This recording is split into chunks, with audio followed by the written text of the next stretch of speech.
Welcome back ناظرین. Studio سے مجھے تیمور سلیم جھگڑا صاحب نے جوائن کیا ہے, پاکستان تحریک انصاف کے رہنما, اور آج ان کی ملاقات ایکسپیکٹڈ تھی جناب عمران خان صاحب سے. کافی ٹائم ویٹ کروایا گیا. آج کی کہانی پہلے انہیں سے سنتے ہیں کہ آج جیل میں کیا ہوا ہے اور جیل کے باہر ٹو بی پریسائز کیا ہوا ہے. جھگڑا صاحب السلام علیکم سر. وعلیکم السلام. کیسے بتا دیں, خیریت سے؟ ٹھیک. آئی تھنک کافی ویٹ کروایا گیا آج آپ کو جیل کے باہر. جی 6 لوگوں کی لسٹ تھی, اس میں میرے ساتھ شاہد خٹک ایم این اے, جی عادل بازئی ایم این اے, جن کے لیے شہباز شریف صاحب نے ایک فیک ایفیڈیوٹ سائن کیا تھا کہ وہ پی ایم ایل این کے ایم این اے, عادل تھے, داؤد کاکڑ تھے جو ہمارے بلوچستان کے پریزیڈنٹ ہیں, اور خیبر پختونخوا کی گورنمنٹ کے کیبنٹ کے 2 ممبرز, مزمل اسلم جو فائنانس ایڈوائزر ہیں, اور بریگیڈیئر مصدق عباسی جی جو اینٹی کرپشن ایڈوائزر ہیں. تو پہلے جو ہم شاید سب سے پہلے پہنچے تو پہلے تو انہوں نے کہا جی ہاں کوئی مسئلہ نہیں ہے, لیکن جب سارے 6 لوگ سب جب آ جائیں تو جیل مینول یہ کہتا ہے کہ جب سب آ جائیں تو تب جو ہے, تو اس وقت تو جیل مینول بڑی جو ہے وہ آسانی سے کوٹ کیا گیا. جب سب آ گئے تو 2:10 2:15 جو ہے وہ ہوں گے, کیونکہ وہ اڈیالہ جیل کی جو سڑک ہے اس پہ کچھ کام ہو رہا ہے. اس کے بعد ہر 15 منٹ جی انتظار فرمائیے دیکھتے ہیں.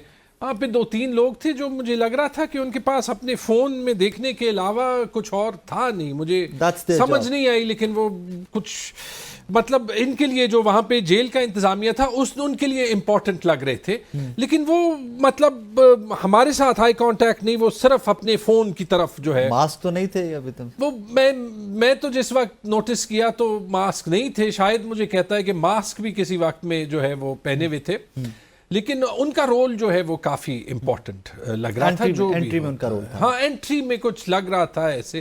پھر ایک فون تھا جو وہ کالا فون تھا, وہ جو سرکاری فون ہے, اور ایک واٹس ایپ پہ شاید ان جو لوگ جو امپورٹنٹ ٹائپ کے لوگ ہیں ان کے کچھ اور جو ہے.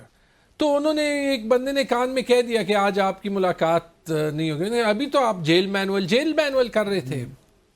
لیکن دیکھیں افسوس کی بات یہ ہے کہ ایک طرف یہ حکومت پوری دنیا کو یہ کہنا چاہتی ہے کہ پاکستان آئین اور قانون کے تحت چل رہا ہے, جی کہ پاکستان جو ہے وہ ساری ہیومن رائٹس کی کنونشن, تو یورپین یونین کے جو special representative who's in Pakistan, تو آپ کے خیال میں ان کو یہ نظر نہیں آتا؟ یہ سیڈ اٹ آؤٹ, یہ سیڈ اٹ لاؤڈلی کہ بھائی جان یہ چھوڑ دیں. پاکستان کے ایک فارمر پرائم منسٹر ہیں جن کی ساری جوڈیشل پروسیڈنگز پہ U N working group on arbitrary detentions کی اور ایمنسٹی انٹرنیشنل کی رولنگ ہے کہ ان کو پولیٹیکلی قید کیا گیا ہے, کہ ان کو ایکسیس ٹو فیئر جسٹس نہیں ملا.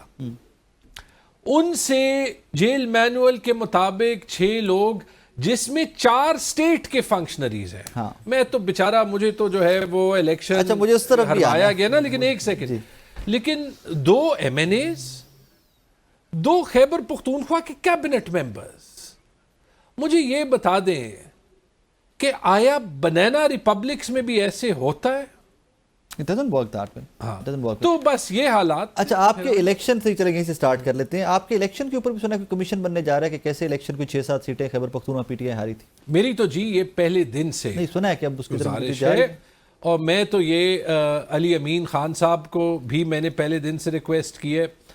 2 بار عمران خان صاحب نے کہا تھا بڑی سمپل سی چیزیں ہیں, ٹھیک ہے, کیونکہ ہمارے الیکشن پیٹیشنز کو تو 360 دن ہو گئے.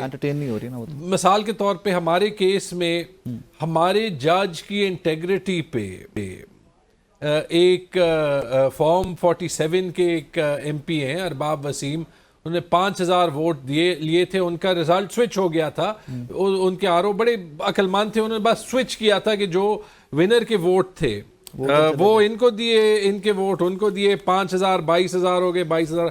انہوں نے جو ہے وہ اعتراض کیا. جج صاحب نے شاید ٹھیک کہا کہ اگر میری انٹیگریٹی پہ ایک کیس میں اعتراض ہے تو سب کیسز میں, انہوں نے واپس الیکشن کمیشن کو بھیج دیا.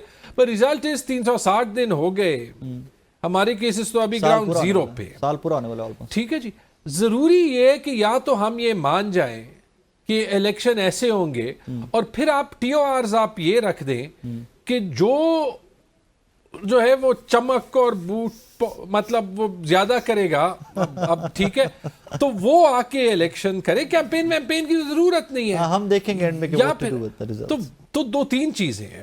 میری تو ایک ڈیمانڈ یہ ہے کہ ایبسلیوٹلی ایک جوڈیشل انکوائری بنے, پشاور کی سیٹس پہ بھی بنے. اس کے اوپر کی پروگریس ہے. دیکھیں الٹیمیٹ ڈیسیجن جو ہے وہ لیگل ٹیکنیکلی تو خیبر پختونخوا کی حکومت کا ہے. کل خان صاحب سے انسٹرکشن ضروری آئی ہے 1 سال کے الیکشن کے بعد. چلیے میں والنٹیئر کرتا ہوں کہ اگر ہماری جو پردے کے پیچھے کی جو طاقتیں ہیں انہوں نے میری سیٹ پہ ایک ایسے بندے کو بھی جتوانا تھا جو کہ ان کی افغان پالیسی کے مبینہ طور پہ خلاف ہے, کیونکہ اس پہ پی ایم ایل این کے لوگ جو ہے وہ یہ الزام لگاتے ہیں کہ وہ ایک افغان نیشنل ہے, ٹھیک ہے. اور میں نے کہا ہے کہ میں اس پہ یہ الزام کبھی نہیں لگاؤں گا, کہ مجھے کیا فرق پڑتا ہے ایک بندے نے 1600 ووٹ لیے کہ وہ افغان نیشنل ہے یا وہ جو ہے وہ یہودی ہے یا وہ ہندو, فرق نہیں پڑتا, ٹھیک ہے جی. سسٹم کو ضرورت. اچھا تو یہ انکوائری یہ بھی دیکھ لیں کہ یہ کیسے ہو سکتا ہے کہ مثال کے طور پہ پشاور میں لے لیں جہاں پہ 9 سیٹوں پہ جو ہیں آپ کے پریزائڈنگ آفیسرز جو ایک پولنگ سٹیشن کو دیتے ہیں کہ ان کے نام پہ 2 دستخط ہیں, وہ تو دو بہت فارمز سارے ہیں. اس طرح کی نہیں لیکن ان سے پوچھ لیتے ہیں نا کہ آپ بتا دیں کہ بھائی آپ نے 2 فارم سائن کیے, دونوں تو اصلی ہو نہیں سکتے, یا میں جھوٹ بول رہا ہوں یا آپ جھوٹ بول رہے ہیں. آپ ہی کی جماعت کی حکومت ہے, کمیشن بنانا چاہے تو they can proceed, لیکن وہ سو آئی ہوپ اور انشاءاللہ مجھے امید ہے اپنے لیے نہیں, ان سے کمیشن سے ہماری سیٹس نہیں واپس ہوں گی, لیکن let it be exposed what happened. Clarity تو آ جائے نا, کلیئرٹی تو آ جائے. اچھا خیبر پختونخوا بھی abrupt changes in the leadership, Junaid Akbar صاحب فرنٹ فٹ پہ, علی مین صاحب بیک فٹ پہ, عاطف خان صاحب سے ملاقاتیں, I've heard کہ اور بھی کچھ لوگ ہیں خیبر پختونخوا جن کو خان صاحب نے بائی نیم انسٹرکشن دیے کہ I want to meet them. What happened in KPK?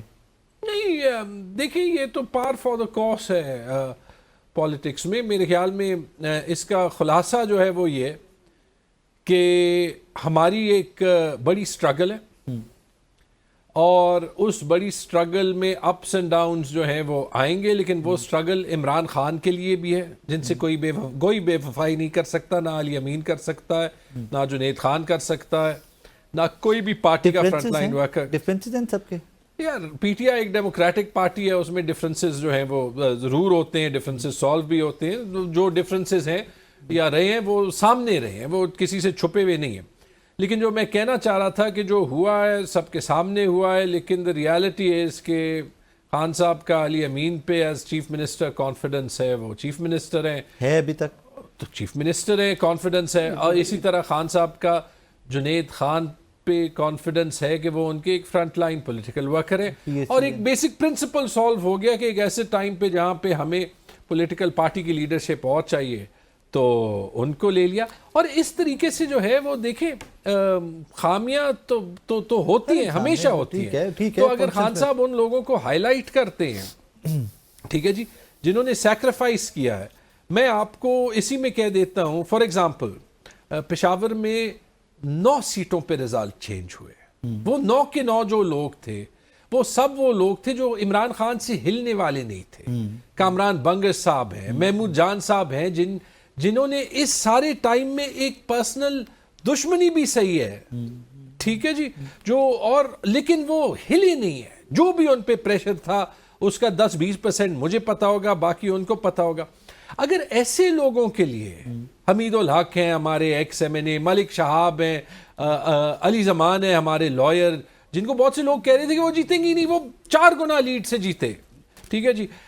Sajid نواز ہیں ہمارے ایکس ایم این اے جو نور عالم خان سے تقریباً میرے خیال میں 3 گنا لیڈ پہ جیتے, اور نور عالم خان کے 38,000 ووٹ کے ساتھ 1 لگا دیا گیا. اور اب مولانا صاحب بھی کہتے ہیں کہ ہمیں پتہ ہے کہ یہ واقعی طور پہ کس کے تو اگر ان کو خان صاحب ریکگنائز کریں ایسے لوگوں کو تو بڑی اچھی بات ہے. فیر انف. ایک چھوٹا سا بریک لینا, بریک کے بعد واپس آ رہے ہیں. چھوٹا سا بریک کے بعد واپس آتے ہیں. تو امریکن کچھ ٹائکونز پاکستان کے اندر ہیں اور ان کو ایلیویٹ کیسے کیا جا رہا ہے, پورٹریٹ کیسے کیا جا رہا ہے, اس کے اوپر بھی بات کرتے ہیں. ایک چھوٹا سا بریک, میرے ساتھ رہیے.